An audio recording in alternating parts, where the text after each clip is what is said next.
मेरा प्रश्न है कि हमारे संकल्प में ज्यादा बल है या फिर भगवत समर्पण में? तुम्हारे संकल्प में बल थोड़ी होता है, तपस्या में बल होता है। सब कुछ सारा बल तप में है। जब तपस्या की जाती है, इंद्रियों को विषयों से हटा के जला जाता है, भजन किया जाता है, तो यहाँ की बात क्या, ब्रह्मलोक चाहो ब्रह्मलोक मिल जाएगा, निकुंज चाहो निकुंज मिल जाएगा। भजन में बल है, ऐसे संकल्प में बल क्या? संकल्प तो सब लोग करते रहते हैं। संकल्प उन्हीं का सिद्ध होता है जिनके पास तपस्या रूपी धन होता है, जिनके पास व्रत नियम उपवास संयम भगवान का भजन, उनका संकल्प सिद्ध होता है। संकल्प सिद्ध करना है तो नाम जप करो, उपवास करो, एकादशी व्रत रहो। हर 15 दिन में एक एकादशी आती है, एकादशी व्रत रहो, भगवान शंकर को रोज जल चढ़ाओ और नाम जप करो, तो तुम्हारे पास तपस्या रूपी धन आवे, तब तो संकल्प पूर्ण हो। ऐसे संकल्प कैसे पूरा हो जाएगा? एक बार शमशी फतेहपुर जिला में है, तो वृंदावन का उस समय हमने अखंड संकल्प नहीं लिया था। तो वहां रह रहे थे, तो जहां से देवालय प्रारंभ होता है उसके पहले ही जूते और साइकिल मोटरसाइकिल वहीं दूर खड़ी कर दी जाती थी। तो एक आदमी मोटरसाइकिल से चढ़े हुए वहां से क्रॉस करने लगा।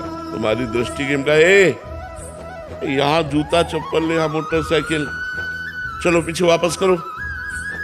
उसने नहीं वापस की। उन्होंने लोगों से पूछा क्या? बोले बहुत भारी गुंडा है एरिया का, ये 8-10 को काटे हुए। जब आया तुम कहा, मोटरसाइकिल यहाँ स्टार्ट नहीं होगी, तो हमारी सीमा है, उसके बाहर जाकर स्टार्ट करो। तो स्टार्ट की, नहीं स्टार्ट हुई। हमने कहा तो मोटरसाइकिल स्टार्ट यहाँ नहीं होगी। हमारा आदेशात्मक वचन था, लेकिन मोटरसाइकिल ही स्टार्ट नहीं हुई। वो घसीट के बाहर ले गया। लोगों ने कहा महाराज आपने गलत किया। क्यों? मतलब कुछ भी कर सकता है। सुबह गंगा स्नान करके, अशोक का वन था, अशोक वृक्ष के नीचे ध्यानस्थ बैठे थे, जूतों से पत्तों की खुरक होती है। तो लगा कोई आ रहा है, धीरे धीरे ध्यान को छोड़ा और दृष्टि डाली ऐसे, इस समय कौन आ रहा है? मतलब देखा वही आ रहा था, वही गुंडा आया। अरे बाबा जी, तो हमें भय नहीं लगा। गंगा जल का कमंडल रखा हुआ था। हम कहा हाँ बोलिए। उसने पिस्तौल निकाली, सामने रखा, बोला इसे जानते हो? चाकू निकाली इतनी बड़ी, बोले इसको जानते हो? हम कहा आगे मत बोल, सुन। गंगा जल उठाया, हम कहा इसको जानता है?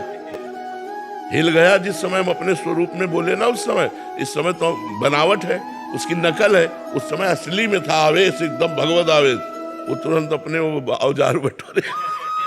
ऐसा थोड़ी है कि आप संकल्प करो और लागू हो जाए। वो लागू तभी होगा जब आपके पास तप है, आपके पास भजन है।